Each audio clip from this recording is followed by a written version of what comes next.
is up, you guys? Welcome back to Mini TV Reviews. I am your host, Mo, and today, y'all, today, I am so glad that one of my favorite shows is back, y'all. This is High Potential, of course. Okay, y'all, this is Season 2, Episode 1, titled Pawns. I hope you guys have been having a fantastic start to your week, y'all. We are almost done with this thing, so without further ado, let's go ahead, get into the synopsis real quick, and then we're going to get right into the episode. So the synopsis for this one is, while working tirelessly to shield her family from the game maker's threats, another crime drags Morgan back into his game, and the LAPD must decide whether to trust her instincts before the next move turns fatal. Oh, that is a hell of a synopsis, y'all. So without further ado, let's go ahead and get into it. Now, y'all know it's the weekday. All right, so you already know what that means. So let's go ahead and dive in. So this episode opens with a woman leaving the club after a night out on the town. Y'all, if I didn't know already that this wasn't Morgan, I probably would have told y'all this was Morgan like right after she had her son, right? So maybe about 10 years ago, right? So this lady is getting ready to go home. She's jamming out to Gaga, and she's just having a good time enjoying herself, right? She's dancing on the way to the car. She ends up calling her sister, who's babysitting her son, to check on them and let them know that she's headed home, right? So she has similarities, like I said, that could be compared to Morgan. Like their physical appearance, like the way that she's dressed. She wears the heels, just like Morgan, right? And of course, about both of them being a mom. Now, as that's happening, I don't know if she's got her earbuds in or what, but she passes by this truck, and even though the camera is on the opposite side of the truck, when it passes by the truck, she disappears. We don't see her, right? So at an undisclosed safe house, y'all, Morgan is going through all of these things, all of these clues that she thinks leads to the game maker, when suddenly she hears her son screaming, right? So of course she gets scared and she runs in, but her and Luda are just having a pillow fight. So she jumps in, and then Ava comes in and was like, can y'all please act like adults here? Can y'all chill out, because I'm trying to read to baby sis and I just put her to sleep. Okay. So they're there for an undisclosed amount of time until they're able to find the game maker, right? Now, it doesn't seem like they've made a lot of headway despite his image being blasted all over TV. Selena ends up stopping by in the middle of the night to let her know that her contact for Roman is somewhere, tells her that he's somewhere in Las Vegas, Nevada, right? Now, but aside from that, there doesn't seem like there's much more that she has, but the team misses her dearly. So hopefully they'll be wrapping up this game maker situation so she can get back to work. The following morning, though, she briefly chats it up with her security detail. His name is Chester. That's been there all night. Now, if you watch The Chi, y'all will instantly know that this is Darnell. When I tell you, my face lit up because I was like, Darnell! Y'all, it's Darnell. Now, he says nothing out of the ordinary had taken place, but she does notice that the handle on the mailbox is raised. And so she was like, are you sure ain't nobody been here? And he was like, no, people walking their dogs and stuff like that, but no, not really. So she opens up the mailbox and she sees that it's like this flyer, right? Current resident, whatever, right? But it's the wrong address. The address that is attached to belongs to a house down a block. Okay, so go over a block and boom, there's the house that you're looking for, where it's supposed to be, right? So she goes over there to check it out, and lo and behold, she hears the Lion King blasting from this house. The door is wide open. So she instantly tries to send messages and call the team to let them know what's what, but nobody's picking up. So she heads to the precinct. So wait a minute, which correlates with the... Oh, okay. So when she gets to the precinct, because I was looking at my notes, y'all, I was like, what is happening here? So anywho, she gets to the precinct and she fills them in on what's going on, and she feels like the game maker is playing a game with her, because this has to be him. Why would you put the Lion King on when the same item that he snuck into her bag at the grocery store had like a kitty lion theme to it, right? So she feels like this is related. Now, The sister, she ends up telling them that when she gives them the address for the flyer, they look it up, and of course, this address belongs to the missing mom, Maya. Okay, we find out her name is Maya.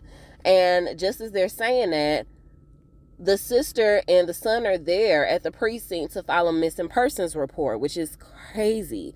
So they talk to the sister, and the sister then states that she went to her house because she never came that night to pick her son up. But when she got to her house the next morning, she got so scared because she saw that the door was wide open. And so she immediately, just came to the precinct.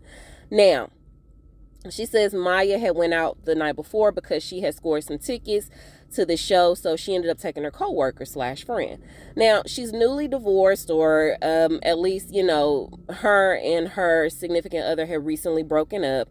And so it got really messy because now there's this custody battle because their son is involved, right? So she ends up telling them that his name is Derek, and he's a really good guy. However, he has a very hard time holding down a steady job. She also does say that she doesn't tell them that, but we find out that Maya had recently got a gun. Okay, she got a blicky. But again, Morgan believes that her stalker is responsible for Maya's disappearance. Now, this is further affirmed for her once they get to the scene, because as they're walking past this club, she was like, oh, that seemed like that might be my type of jam, right? The style of clothing that she wore when her sister showed her a picture of what she had on, down to the store sample of perfume that they found at the crime scene on the ground. They do notice that the streetlights were intentionally blown out, and even though a security booth was nearby, she was no match for whoever snatched her, right? Now, in the scuffle, she did manage to put up a fight. She managed to hit him with her purse, and he then ended up chloroforming her. Now, when she hit him with the purse, though, some of the items from inside the purse got flung on the ground, okay? One of those things being her lip balm. So we got the lip balm, we got the perfume, store sample perfume that broke, and then he chloroformed her. So after he had drugged her, he had to drag her, and he put her in her own trunk, y'all. But while he was dragging her to the trunk, one of her boots fell off, and Morgan and DK ended up finding it. Yeah, it's crazy, right? So they ended up putting a bolo out on her car. They got the nod to search her place and had recently just received the news, like I said, that Maya had recently purchased the blicky. So at her house, they searched high and low for it, but they never find it. Instead, what they do find are several empty designer bags. Now we know that Maya probably can't afford half of that stuff, right? But where is it? Because when they're looking for it, they can't find it in the house either. Now, DK also realizes that the song that was on the record player does not fit with the rest of Maya's record player collection. So who put this here? So they decide to go ahead and have Daphne and Oz follow up on printing that record, and also having them try to track down her blicky. And they wanted them to stop by the place where the show was. Okay, so while they're still in her house, Morgan's looking around, and she ends up seeing like this imprint on a keyboard nearby. And because she's familiar with the imprint, she recognizes it. She knows exactly where to go. The Boneyard, which is like a pawn shop, okay, that Morgan herself has utilized in the past a time or two. So she gets there, her and DK, and they're talking to the owner. And so he agrees to let them borrow whatever many items she brought in. And of course, after they're finished with it, they're going to return it so he can make a profit off of it. But he does also give them a little bit more help, because he's got security footage of Maya arguing with Derek outside the store. So they finally track Derek down. They bring him in. And of course, he's like, oh, I would never hurt Maya. She's the love of my life. This, that, and the third. I love her so much. I didn't even know that she had got a blicky. And, I just wanted to see my son. I was arguing with her because she was, screening my phone calls. And I just wanted to see him, and so she had pissed me off. But I would never hurt her. And Morgan tends to believe him, right? So then they get to talk to the coworker who went out with her to the concert, and she confirms that, yeah, Maya definitely needed that night out. You know, they had a really good time. And the reason that she was able to score these tickets was because their boss, Jason, who they've been having a hard time getting in contact with, has been crushing on Maya. Now, the whole situation made her uber uncomfortable because she clearly does not feel the same way about him, but because that's her boss, you know, she doesn't want to possibly lose her job. And so she felt pressured. So she took the tickets, right?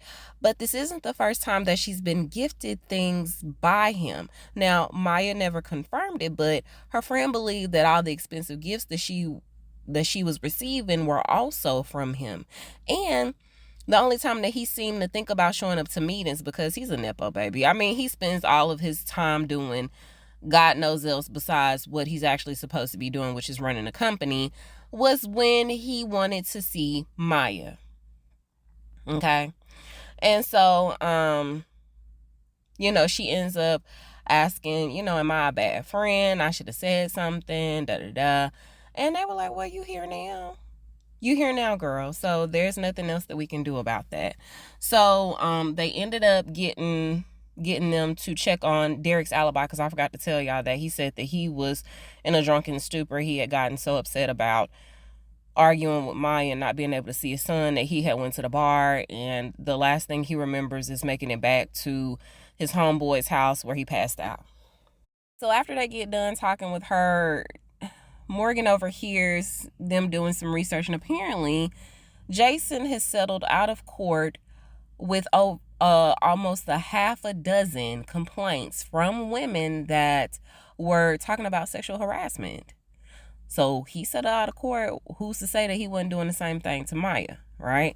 So then she gets to looking at some stuff, because clearly this is bothering her. And she finds out a whole bunch of stuff online in a matter of minutes. And she's able to present it to the team like Game Maker is basically trying to set Jason up. Like he's a part of this game that he's trying to play with them, or with Morgan more specifically. Okay, because Jason is a diabetic, so he knew how long that it would take before somebody needed an insulin shot. He also paints, apparently, and he's also a certified scuba instructor, which is all a part of all of those games, right? Including with what happened to Oz, because y'all remember that Oz was in the pool, right? So it all is seemingly pointing back to Jason, but she knows that this is a part of Game Maker's bigger plan. So what are we gonna do? We don't know how to catch him. Everybody's frustrated, especially Morgan. So they tell her to cool down and go home. Go be with your babies. So that's what she does, right? So as soon as she gets home, she tells Ludo about what's going on. And he was like, okay, and then she also tells him about Ava's dad possibly being somewhere in Nevada. So they're getting really close to finding him. And so he was like, well, are you going to tell her? And she was like, yeah, but I'm just more concerned about, what if it isn't him, this, that, and the third. Just then Ava gets ready to try to leave out. She's going to get ready to try to go to this party, but because of everything that's going on, and because she has yet to tell her kids what's happening, she was like, nah, because we're going to have another game night. So Ava was like, mama, come on, be real with me. This is like the umpteenth game night that we had this week. Something is clearly going on. So because her son had came in, I believe his name is Oz. I don't know his name, y'all. I forgot. So anywho, the baby boy comes in and he's talking, and it has nothing to do with their conversation. She was like, yeah, something is definitely going on, but I'd rather have that conversation with you when he's not here, basically. So she was like, all right, cool, whatever. So then DK shows up at the door. He was texting her because they're finna get ready to go to a party. It's Jason's party. Now, he didn't have time to come in for an official interview, but he invited them to his party where they could come and question him there, right, for a few minutes. So we'll take what we can get. Now, once they get there, y'all, these people got these creepy ass masks on like it's the one from the Game Maker. It's very creepy, doll-like. Everybody's got them on. It's really weird. So they end up spotting Jason, and it seems like all eyes are on them, literally, right? So they end up going back to a room where it was a lot more quieter, and they start to question him about where he was last night. And he said, oh, well, I was here, I was doing paperwork until about 9:30, and then I went to bed. Fool, you lying, but okay. Then she also mentions Maya with the tickets and him basically pressing up on her. And he was like, oh, no, no. Okay, yeah, she bought those things. Now they had said something about him buying her gifts. And he was like, oh, I thought I was worried about y'all mentioning that. So it turns out he says that Maya actually has access to, the business card. And so she was using a business card to purchase all of these fancy items for herself. And he would have reported her, but he's got a soft spot for single moms. Or maybe he was just really feeling her like that. And so she also notices that one of his swords is missing. And she was like, oh, you seem like a guy who wouldn't put anything on display unless it was a complete set. He never answers the question. Okay, but just know he claimed up and down that he ain't do it. So he ends up going back to the party, and she ends up kind of like snooping around this room while DK goes to look around the party, right? So while she's snooping around, she ends up seeing Game Maker. And so she's like, she's trying to get DK's attention, but he's on like the first floor, so he can't hear her screaming. So she starts chasing him, right? And so DK actually ends up spotting a silver bangle at the bottom of the swimming pool. Okay, that's very similar. It's actually the same one that was in the picture that Maya had took with her friend from the concert. So she's chasing him, and all of a sudden she finally is able to get his attention. DK, that is. And so he starts to chase her, and then by the time they get to him, DK's got his gun. He cut him off. DK's got his gun trained on him, and he was like, hey man, take off your mask, because by this point he had put a mask on. And so by the time he took the mask off, y'all, it was Jason. It wasn't even Game Maker. Okay, so now DK is looking at her like, damn, girl. But either way, Jason, you're under arrest for the possible kidnapping of Maya. So when they get to the precinct, her husband, ex-husband, significant other, Derek, is there, and he is ready to fight this man, ready to take his whole head off. Do you hear me? And so they end up breaking it up. They take Jason in one of the interrogation rooms, and they stay there all night. He does not talk at all. So Morgan figures, once she puts everything together, what is the bigger picture here? Because how did Derek even know that he was going to be here unless somebody tipped him off, right? That doesn't make any type of sense. So she ends up explaining that she believes that Derek is a patsy for Game Maker because they want Derek to take Jason out for whatever reason, right? They want, Game Maker has created this killer, that is Derek, who's going to kill Jason. They believe the Game Maker was the one who sent not only her, but possibly Maya as well, that incorrect address. They also believe that he broke into her house, stole the company card, and purchased all of those fancy items under her, to have Jason believe that she was the one that was doing it. And he also probably got the gun registered in her name. Now, how that works, I'm not sure. I didn't know you could do that, because don't you have to show ID? But either way, I don't know nothing about that, because I don't do that. So anywho, they also believe that he was the one that purchased the gun, and he went back to the house after they had searched the house, because remember, they couldn't find it, even though there was one registered in her name. They believe the Game Maker came back and put the gun there because they knew that Derek was going to be pissed at Jason because he believes that Jason ended up hurting Maya, right? So they knew that Derek would be pissed enough to go back to her house, look for this gun, since they told him that she had recently registered one.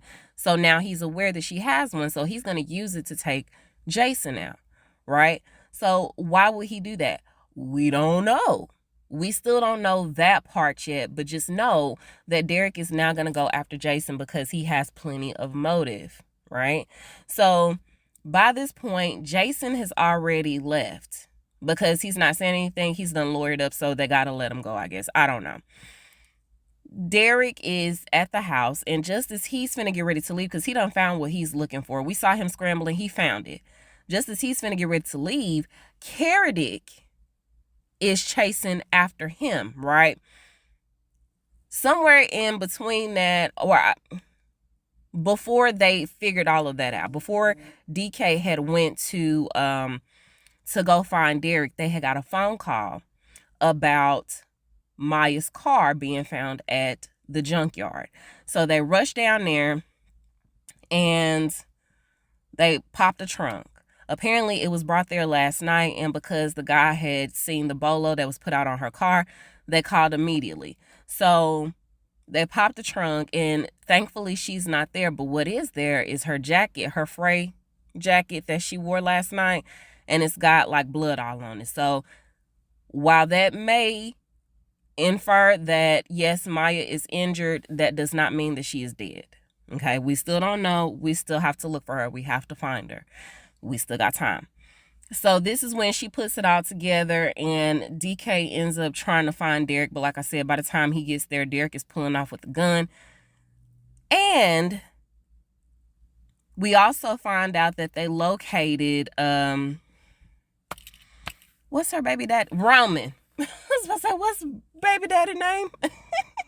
They located Roman. They got an address. Now, as that's happening, Daphne and Oz had went to go do that because she didn't feel comfortable leaving her babies there and Ludo there unprotected, right, until Game Maker's called, which is completely understandable. So just as they're finna get ready to knock on the door for him, we actually see him in, well, we don't know if that's him or not because we don't know what he looked like. But y'all, it's our boy. Oh my gosh, I'm having such a brain fart. I'm gonna get his name in just a minute, y'all. But anywho, it's our boy. And so as they're knocking on the door, he's actually pulling something from under the mattress, and that also has an address on it. Okay, so we don't know what's what. It's Mekhi Phifer. How did I forget his name? It's Mekhi Phifer. We don't know if this is Roman or not. We'll see, right? So they're finna get ready to figure out who that is. And as DK is finna get ready to head back to the precinct, I'm sure, y'all, Game Maker walks in on Morgan and Selena. They are there by themselves. Now, I'm sure, Selena could possibly handle whatever, but Daphne and Oz are gone. DK is gone. What if this was the plan the entire time? To try to distract everybody else, to try to get Morgan to himself, or at least have more people be distracted enough to get away from her, so she would be defenseless. He said, I heard you was looking for me. And that's the way the episode ends, y'all. It's a pretty good start to the season. Y'all let me know what y'all thought about it, okay? It ain't finna stress me out this season.